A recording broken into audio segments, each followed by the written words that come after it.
안녕 키로. 오늘 여러분들한테 중요한 얘기가 있어서 너무 이른 시간이지만 할 얘기가 있어서 이렇게 카메라를 켰습니다. 뭐 제목에서 확인했듯이 제가 이제부터 올바른 키토제닉 사용 설명서를 폐쇄하기로 결정했어요. 왜냐면은 뭐 그 이유는 너무 많아요. 제가 오래전부터 쭉 생각해왔는데 이건 아니다. 내가 지금 잘못된 방향으로 가고 있구나라고 판단했기 때문에 그래서 이런 결정을 내리게 됐습니다.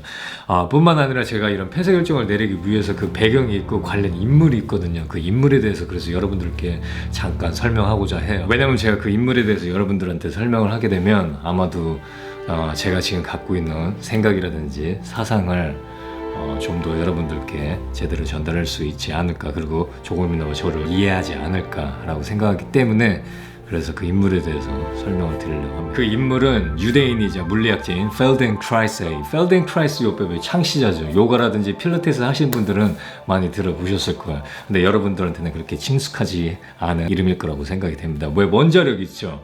우라늄 원자력을 분열시켜서 원자력을 만드는데 그 원자에 충격을 가한 입자 가속기를 만든 분이 바로 펠덴크라이스입니다. 이 펠덴크라이스는 무릎 통증이라는 고질적인 문제를 갖고 있었어요. 그 아픈 무릎에 반원판 연골이 다 나가버리고 인대도 엄청 찢어져가지고 항상 큰 통증에 시달리고 있었다고 해요. 특히나 정신적인 스트레스를 받았을 때는 무릎의 통증이 심해서 뭐 집에서 몇 주 동안 누워 있었다고 해요. 그러던 어느 날 되게 묘한 경험을 하게 되는데 이분이 아프지 않은 다리로 점프하다가 미끄러졌어요. 그래서 넘어졌다? 그래서 그 다리도 다쳤는데 양쪽 다리를 다쳤으니까 좌절하게 된 거야. 영영 일어나지 못하겠구나 하고 집에 가서 잠을 청해. 자고 일어났는데 놀라운 일이 벌어졌어요. 원래 아팠던 다리로 일어설 수 있었던 거야. 통증도 거의 없고 그리고 계속 걸을 수 있었던 거지.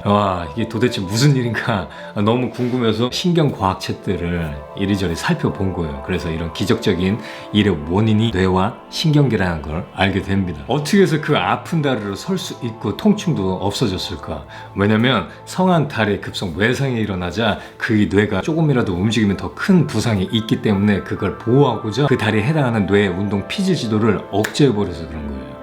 이 뇌 신경과학에서는 뇌의 한쪽 기능이 억제되면 다른 쪽이 그 기능을 넘겨받는 일이 자주 발생한다고 해요. 즉 그 성한 다리에 급성 외상이 일어나자 거기에 관련된 운동 피질 지도를 억제해버린 거야. 거기에 뇌세포들을 억제하고 원래 아팠던 다리에 그 운동 피질 지도가 발화된 거예요. 즉 그 아팠던 다리에 관련된 뇌의 신경계들이 활성화됐어. 스위치 온이 됐어. 엄청 신기한 일이 벌어졌던 거죠, 확실히.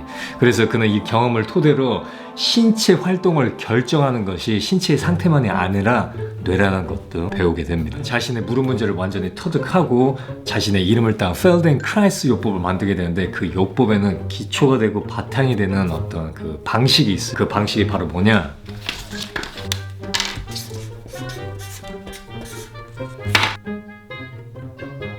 이 동작을 통한 자각이라는 것을 쉽게 설명하자면 바로 이런 거야. 느리고 작은 움직임을 통해서 우리의 뇌가 아주 작은 감각의 차이를 구별해낼 수 있게 훈련시키는 것.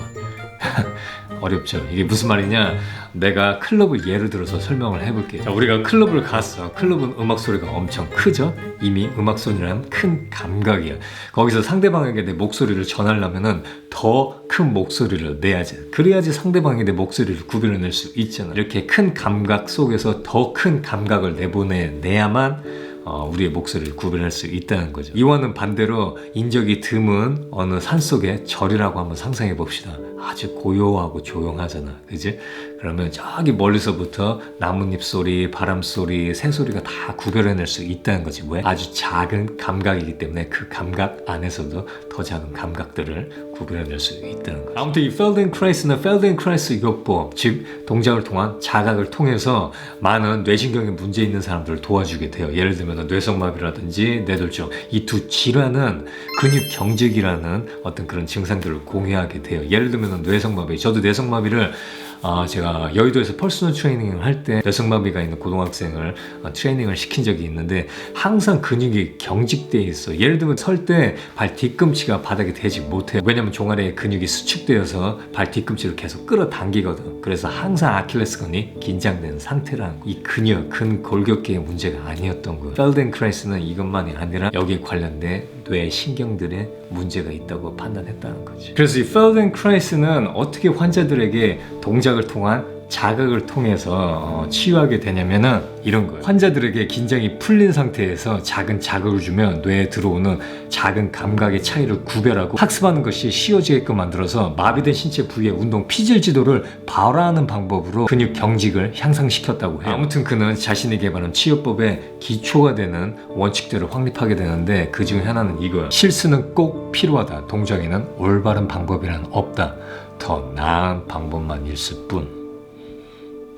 전 여기서 영감을 얻었어요, 여러분. 그래서 올바른 키토제닉 사용 설명서를 중단하기로 결정한 겁니다. 이 원칙을 통해서 펠덴크라이스의 정신을 통해서 말이죠. 제가 올바른 키토제닉 사용 설명서를 만든 가장 큰 이유는 이미 잘못된 방식의 고지저탄을 하시는 분들 한해서 제대로 된 정보를 제공하고자 했던 거였어요. 근데 이 올바른 이 단어가 진짜 너무 별로였던 것이 내가 옳다. 내가 다 정답이다. 난 많이 알고 있다. 이런 말도 안 되는 오만하고 거만하고 자만하고 편견이 뒤섞여 있는 단어인 것 같아요. 그래서 저는 더 이상 올바른 키토제닉 사용 설명서를 사용하지 않고 더 나은 키토제닉 사용 설명서를 갖고 여러분들 앞에 나설 겁니다. 그러니까 우리는 결국 실수를 많이 해야 돼. 저도 많이 실수를 했어요. 저만의 키토제닉 방식을 알기 이전에는 삼겹살 위주의 고지저탄, 지방산 상관없이 지방의 양도 많이 먹었지. 그러다 보니까 부작용이 있었던 거예요. 탄수화물 폭발도 일어나고 운동 수행 능력도 떨어지고 불면증에 시달렸던 거죠. 그래서 다양한 분야의 과학적 분야를 계속해서 공부를 하다 보니까 이게 아니다, 잘못됐다라고 생각을 드는 거죠. 아무튼 우리는 실수를 통해서 많은 것을 배우게 돼요. 여러분들도 실수하는 중이고 나도 실수하는 중일 거란 말이지. 나도 계속해서 발전하고 있어요. 10개월 전에 나보다 지금의 내가 향상되어 있고 지금의 나보다 10개월 후에 내가 향상되어 있겠죠. 그리고 나뿐만이 아니라 제가 영상을 통해서 많은 분들한테 다양한 분야, 다양한 관점들을 제공하려고 노력하는 거예요. 다른 유튜버라든지 블로그에서는 그냥 버터 많이 먹어, 삼겹살 많이 먹어, 삼겹살 이거 좋더라, 뭐 좋더라, 뭐 무슨 돼지고기 좋더라, 그것밖에 안 해. 다양성이 결핍되어 있어요. 돼지고기 안 돼요. 절대 그렇게 많이 먹으면 안 돼. 내가 365일 체지방을 5에서 7% 유지할 수 있는 거는 지방을 많이 먹어서 아니에요. 올바른 키토제닉 사용 설명서를 이렇게 만들 때 나는 여러분들보다 더 나은 사람이야. 난 많이 알고 있어. 내가 오라. 난 그런 생각을 전혀 한 적이 없어요. 단지 나는 진짜 너무 안타까운 분들이 많아. 누가 30kg, 20kg 빠졌다고 해서 나도 다 빠지겠지 하고 했는데 오히려 더 몸이 안 좋아지신 분들, 오히려 체중 증가가 일어나시는 분들도 있고, 그래서 그런 것들이 매우 안타까워서 제가 그동안 공부하고 제 고객들을 관리하면서 그런 노하우들, 팁들을 이렇게 영상을 통해서 제공해드리고자 해요. 하지만 아직 저도 부족하고 계속 진행 중입니다. 더 나은 방식을 위해서 여러분들도 계속해서 더 나은 방식들을 찾아낼 수 있을 거예요. 너무 조급해하지는 말아요. 천천히 반복적으로 우리가 공부하다 보면은 내 몸에 적용하다 보면은 분명히 나에게 맞는 특수화된 매뉴얼을 찾게 될 겁니다. 자, 아무튼 올바른에서 더 나은으로 이름이 바뀔 뿐입니다. 더 나은. 너무 멋있지 않아요? Feldenkrais. 따봉. 이 형 대단해. 역시 배운 사람들은 달라. 그죠? 아무튼 제가 갖고 있는 키토제닉에 관한 생각과 사상들이 여러분들한테 제대로 잘 전달되었으면 좋겠어요. 저를 이해해 줬으면 좋겠어요. 아무튼 저는 그럼 다음 영상에서 찾아뵙도록 하겠습니다. 다음 영상은 고지저탄의 위험성에 대해서 얘기할 거예요. 여러분 기대해 주세요. 안녕. Feldenkrais baby. Yeah. 뭐야? Yo.